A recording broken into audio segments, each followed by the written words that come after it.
Beri salam kepada Pak Guru. Selamat pagi Pak Guru. Oke, selamat pagi, silakan.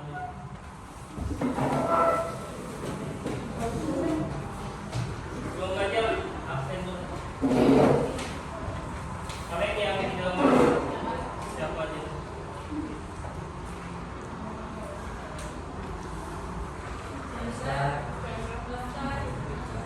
Oscar. Keterangannya? Terus siapa lagi? Cornelius Chandra.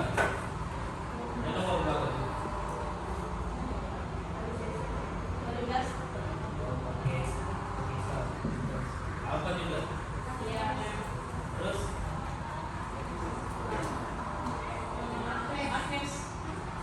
Agnes Grace. Keterangannya? Alfa juga. Veronica Petronella. Ini Alfa.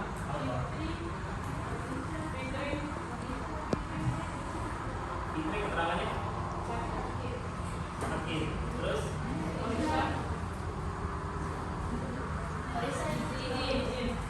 izinnya ke?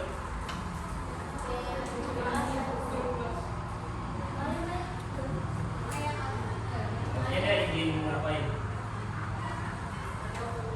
Jadi 1, 2, 3, 4, 5, 6. Maya Hania. Siap. Ini.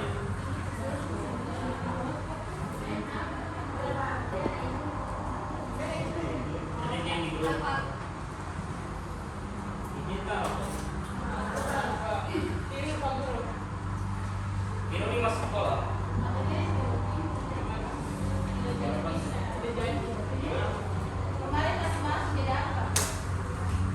Nanti dia ikut ujian atau tidak? Oke, kalian kan hari Senin sudah ulangan. Bilang teman yang jarang masuk ikut ujian. Sudah tahu gurunya kasih nilai. Kan belum dikasih keluar dari Dapodi, belum dikasih pindah. Jadi suruh mereka masuk. Bisa ini pertemuan terakhir, jadi tolong perhatikan. Jadi kita masuk saja langsung di materi pertolongan eliminasi. Jadi kalian kemarin sudah dapat tentang organ-organ yang berperan dalam eliminasi urin, sama gangguan-gangguan. Coba baca-baca dulu kalau belum review lagi.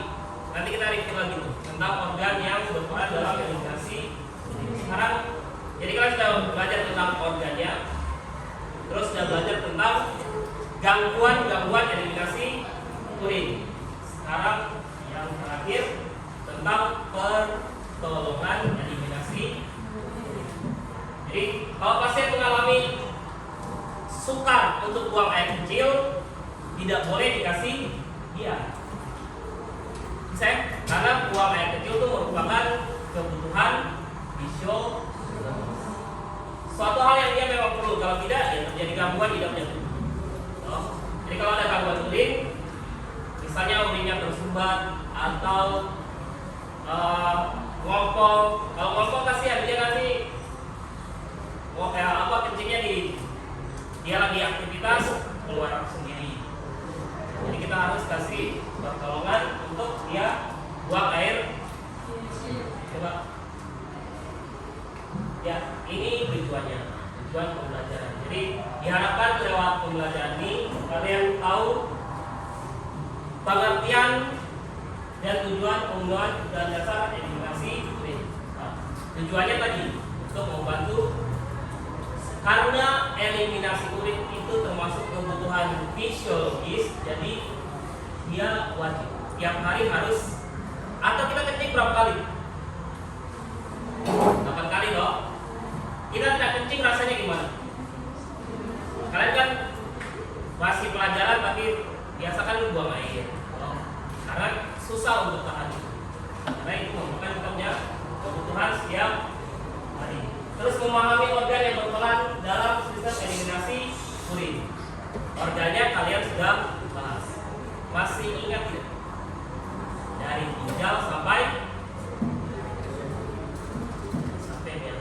kurang tipis. Terus gangguan dalam pemenuhan kebutuhan eliminasi. Ada empat atau beberapa yang saya tidak kasih dulu. Ada retensi, terus ada inkontinensia, terus ada enuresis, sama yang strateginya urea. Hematuria, ada tuh piuria dan lain-lain. Itu gangguan eliminasi yang kita harus lakukan pertolongan kalau terjadi gangguan. Jangan dikasih ya. Terus faktor-faktor yang mempengaruhi penggunaan kebutuhan eliminasi urin. Ini beberapa faktor ya.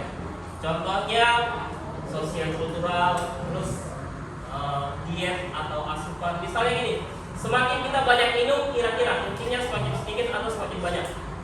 Semakin banyak. Itu berarti faktor-faktor yang mempengaruhi kebutuhan. Misalnya sosial kultural, kayak gini ya, kebiasaan orang tuh misalnya dilarang kencing misalnya di pohon. Kira-kira kenapa? Padahal sudah kemudian, tapi kalau ada pohon jangan kencing di situ. Kira-kira kenapa? Kepercayaannya orang-orang kira-kira kenapa? Temen-temennya takut kesurupan loh. Itu namanya sosiokultural. Hal-hal yang mempengaruhi tentang kebutuhan eliminasi. Terus yang terakhir, pertolongan eliminasi urin. Ya, ini yang terakhir. Jadi pertolongannya, kalau terjadi gangguan eliminasi urin, kita kasih pertolongan. Pertolongan yang kita bahas di sini pemasangan poli dan itu jalan. Kira-kira gini nih, sangat sekalian permasalahan. Ini nih gambar yang ini sama yang ini, terus yang ini sama yang ini bedanya. Perhatikan dulu. Ini gambar, kalau tidak tahu ini gambar mereka. Buang kencing, saluran kencing. Yang sana sama yang sana bedanya. Ukuran. Ya, ukurannya gimana? Yang sudah besar sudah kecil. Kecil itu berarti mengalami penyempitan. Sama seperti ini. Ini gambar radiografi. Kalian lihat yang ini. Ini namanya kandung kemih. Ini kan yang kandung kemih. Terus ini jalannya tuh kecil sekali lihat. Ini kan saluran kecil. Berarti di sini ada penyumbatan atau penyempitan. Karena kecil sekali, kira-kira urinnya bisa jalan lancar atau tidak nih? Ya, bandingkan dengan yang ini kalau sudah dilakukan pertolongan. Ini toh, dia punya uretra sudah lebar supaya memperlancar jalannya urin. Bisa. Jadi kateter, apa tuh kateter? Pokoknya kateter itu berbagai macam pipa untuk memasukkan atau mengeluarkan cairan. Jadi pipanya ada banyak macam. Ada yang terbuat dari logam, pernah lihat? Ada yang terbuat dari silikon. Ada yang terbuat dari plastik dan lain-lain. Jadi pokoknya bahan-bahan itu bentuknya pipa dimasukkan ke dalam tubuh untuk mengeluarkan atau memasukkan cairan, itu namanya kateter. Misalnya infus kan itu juga pipa walaupun kecil. Pipa itu maksudnya dalamnya dalam enggak. Kalau infus namanya IV care, intravenal kateter. Kalau untuk mengeluarkan urin ada beberapa macam. Misalnya poli kateter atau kondom kateter atau metal kateter. Bisa. Pokoknya pipa yang berfungsi untuk mengeluarkan atau memasukkan cairan namanya kateter. Terus ini ada organ. Ya, ada kandung kemih. Maksudnya, jadi kandung kemih kan suatu kantong atau wadah untuk penampungan urin sementara. Maksudnya kandung kemih berarti kateter itu dimasukkan sebatas kandung kemih. Bisa ya? Terus ya, kateterisasi kandung kemih, kita mau memasukkan kateter sampai ke kandung. Oke.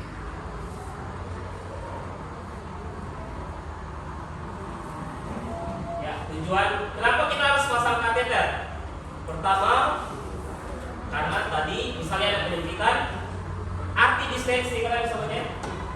Arti distensi itu kandung kemihnya itu sudah penuh, tapi tidak bisa dikosongkan. Itu rasanya itu menyiksa sekali. Jadi kandung kemih ini sudah penuh, sudah meregang sekali. Kalau rasanya di sini itu sudah apa ya? Tapi mau dikasih keluar itu susah.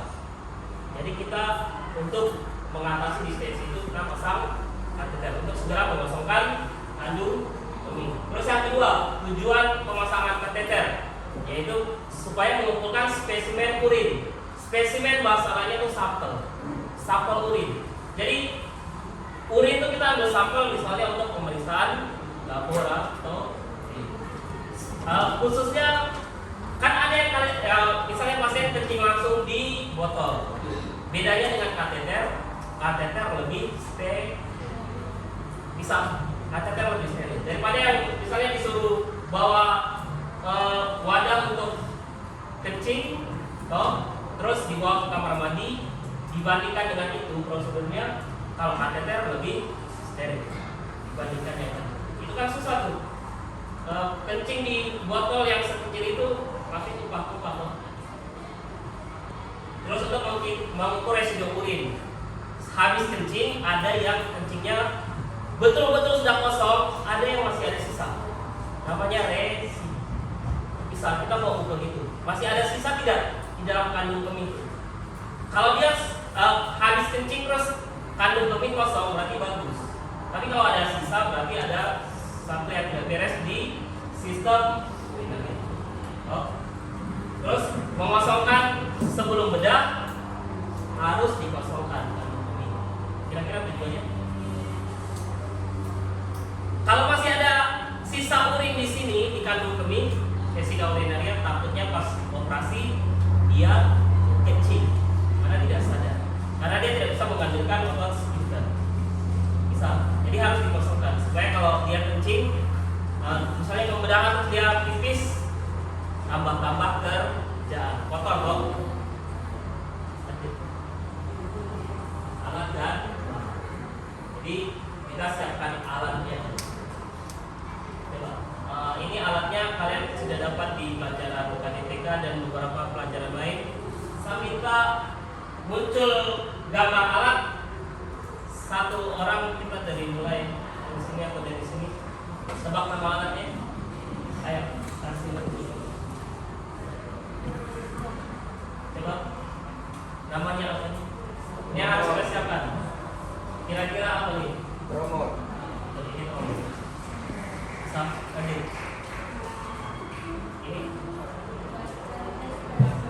steril. Terus oh bukan, ini bukan kasa. Yang depan yang atasnya apa nih?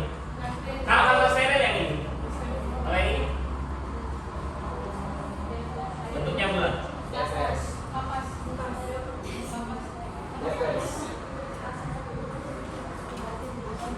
Bilang aja. Namanya Depas. Saya mau kasih next nanti muncul. Tromol. Tromol itu maksimal kasa atau kapas yang steril. Terus Depas. Depas itu kalau bahasa lainnya tuh tampon. Banyak gitu. Bisa di sini kasa. Coba lanjut. Alat berikutnya yang kita harus siapkan. Steril. Ini kucing atau coba lanjut. Ini masalahnya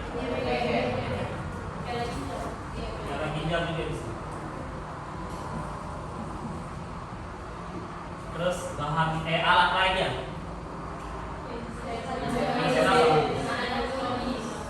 Bedanya dengan kirurgis?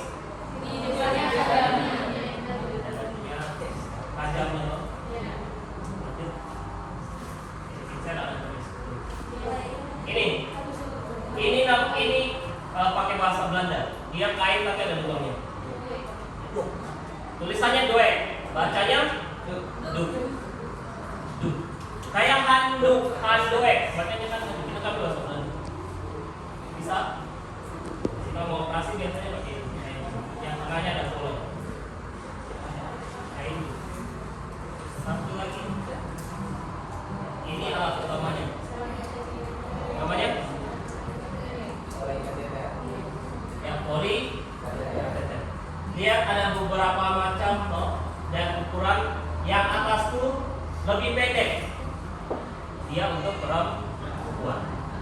lebih ramping, berarti untuk anak. Yang ini untuk dewasa. Ada yang 3 lubang, ada yang 2 lubang. Bisa, ini namanya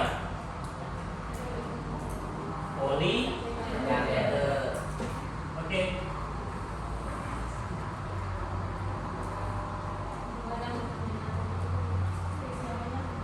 Ini tempat untuk wadah untuk sampel spesimen kulit. Mungkin kalau kalian pernah masuk dulu untuk tes kehamilan, pernah tidak? Pernah toh? Bawa ini ke kamar mandi toh? Yang tadi aku bilang, kencing di botol sekecil ini susah. Jadi lebih steril atau lebih bersih kalau pakai kateter, poli kateter.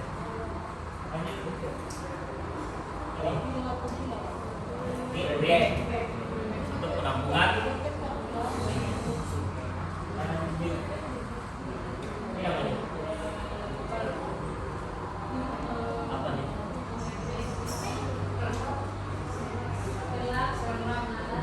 Ya, ini perlak.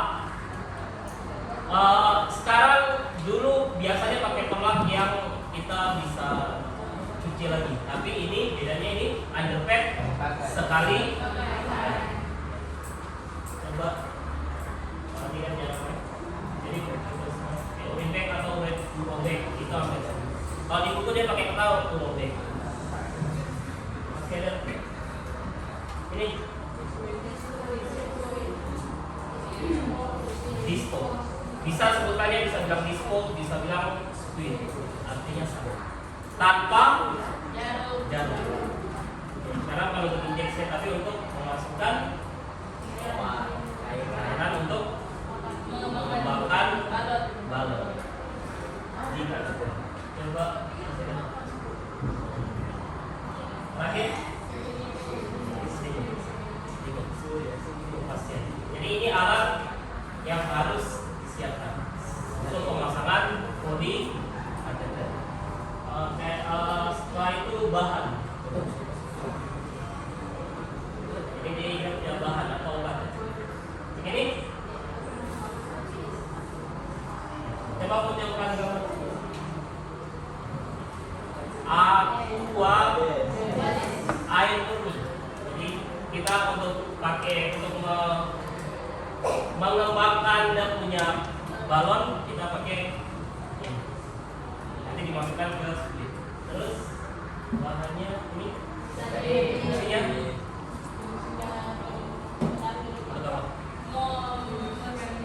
membersihkan itu namanya membersihkan dari kuman. Membersihkan dari kuman bukan steril. Kalau steril itu protein langsung. Dia menghilangkan sebagian kuman, tapi tidak semua. Namanya desinfektan. Terus masih ada. Ini sudah masuk ke persiapan. Jadi sebelum melakukan tindakan, ingat ini adalah tindakan invasif, artinya alat masuk ke dalam tubuh. Jadi harus dilakukan persiapan yang baik. Jadi persiapan pertama tuh pokoknya dapatnya operator tuh harus mengetahui tentang anatomi. Ini anatomi bedanya laki-laki dan perempuan tuh gimana? Itu harus tahu. Kekuasaan tentang organ, eliminasi. Terus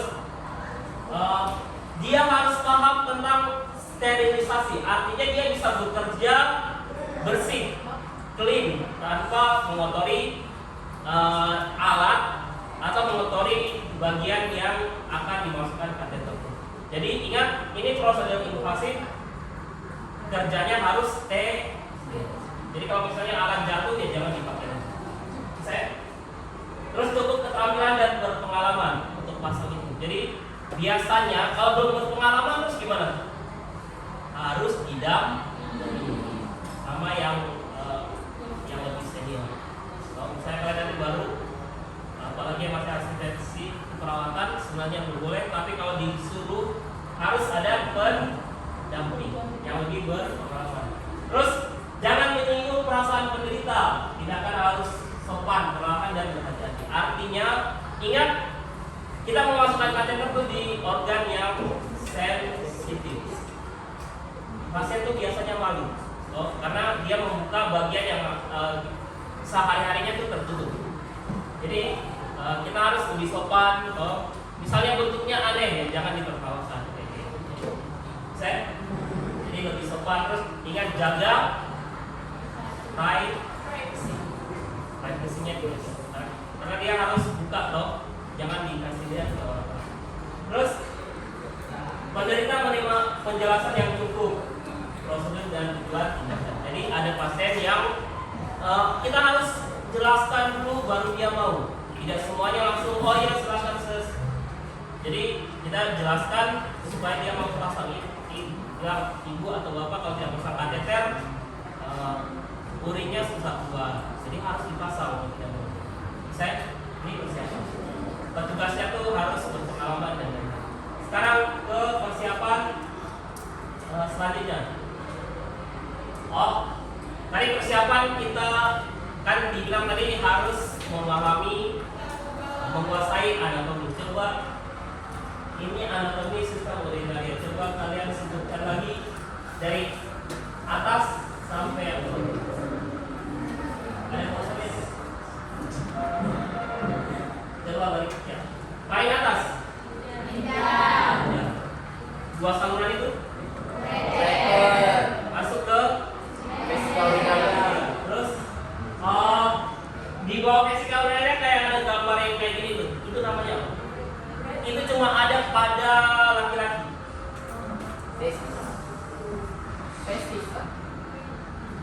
Di atasnya bukan, itu kan kira-kira itu. Itu sering menyumbat. Itu yang sering menyumbat uretra. Jadi laki-laki kalau ada penyakit itu susah kencing. Kalau dia semakin tua tuh semakin membesar. Namanya di bawah vesika urinaria ini. Tidak ada pointer ini. Organ apa itu? Cuma ada pada laki.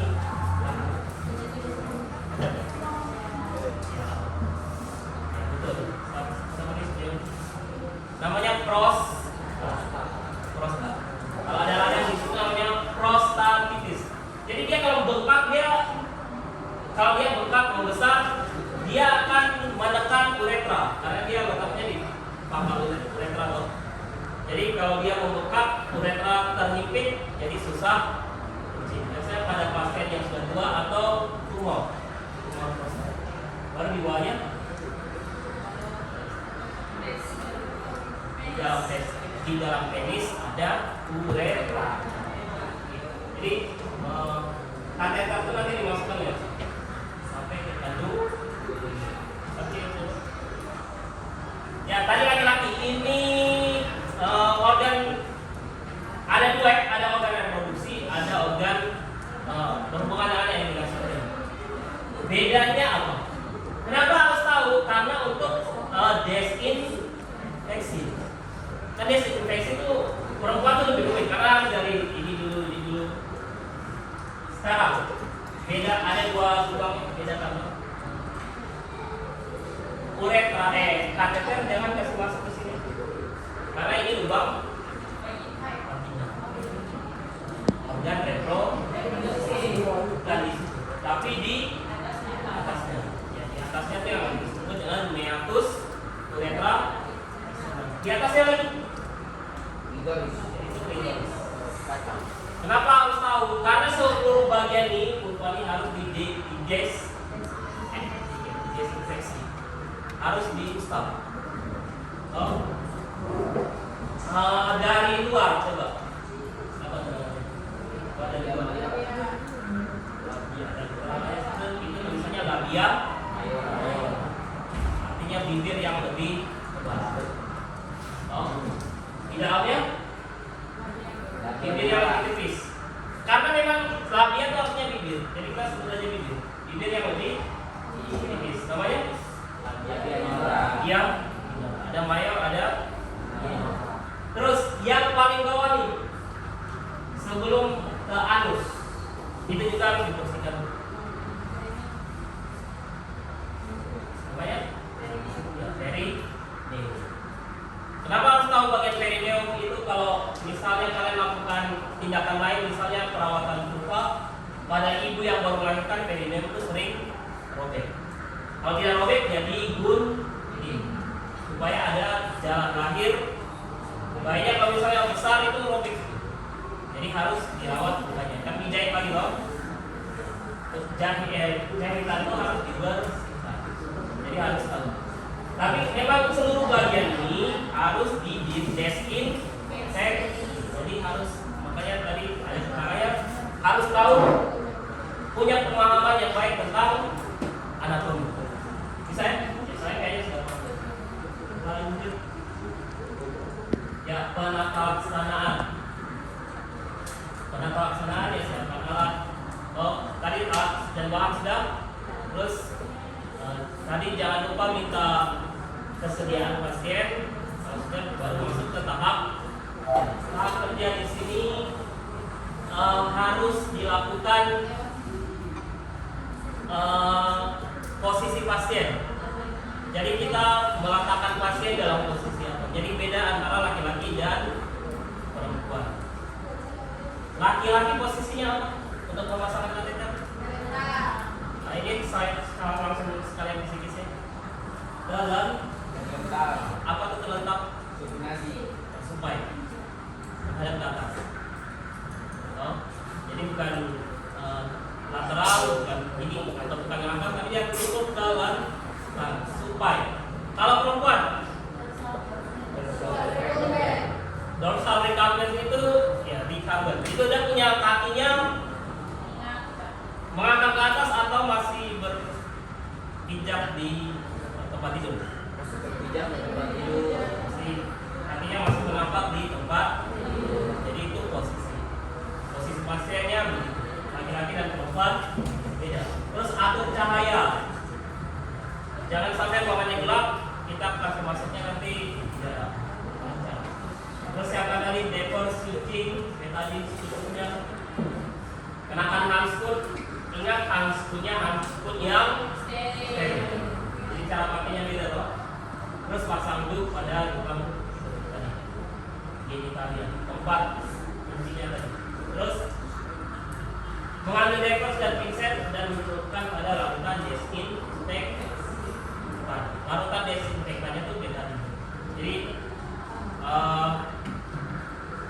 kom tadi diisi sama diapers terus ditetesi B tadi. Bisa selanjutnya yang melakukan desinfeksi ini pada laki-laki dan perempuan beda. Jadi yang belum tahu arti desinfeksi artinya menghilangkan sebagian besar kuman, tapi tidak semuanya. Jadi intinya kita mau minimalisir terjadinya infeksi. Caranya yang kemarin pernah kalian lihat tangan kiri pegang apa? Tangan kiri pegang pinset, tangan kanan untuk laki-laki.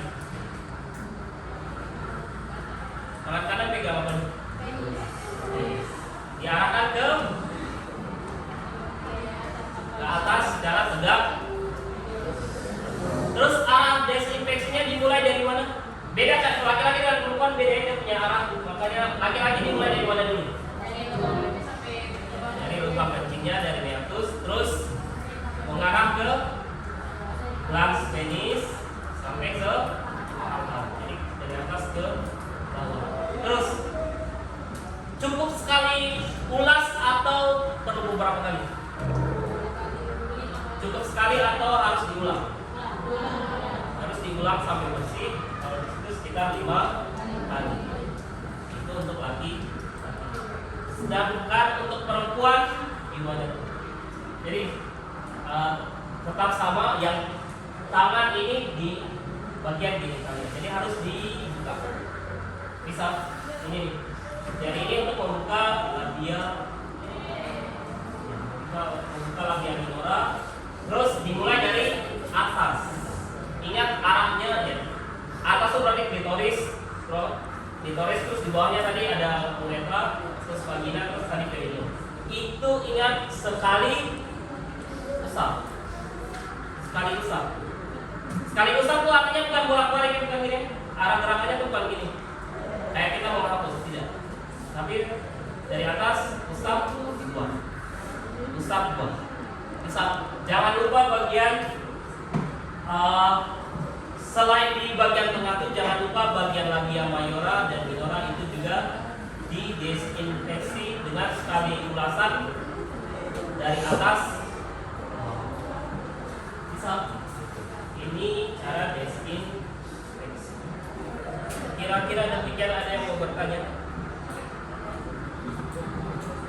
Atau sudah jelas? Kesimpulannya apa? Ada yang bisa kasih kesimpulan? Jadi kesimpulannya, jadi kateterisasi itu berfungsi untuk melakukan pertolongan eliminasi urin dari hiatus sampai ke kandung. Dilakukan secara coba satu orang ulang. Jadi apa kesimpulannya hari ini tentang pelajaran? Pengertian kateter polikateter aja coba. Jadi pemasangan kateter dari hiatus sampai ke kandung yang dilakukan secara jadi gitu ya. Jadi ada berapa? Bisa ada yang mau bertanya? Tadi kita sudah tarik kesimpulan. Kalau begitu, ini masih ada tahap selanjutnya. Kalian yang itu tugasnya kalian. Bisa tahap selanjutnya. Jadi ini kan baru sampai tahap desinfeksi. Tugasnya kalian cari video untuk tahap selanjutnya, pemasangan kateter. Bisa. Kalau sudah demikian, ada yang mau bertanya Pak? Kalau sudah, saya tutup pertemuan hari ini. Terima kasih. Bersiap. Berterima kasih kepada Pak Guru.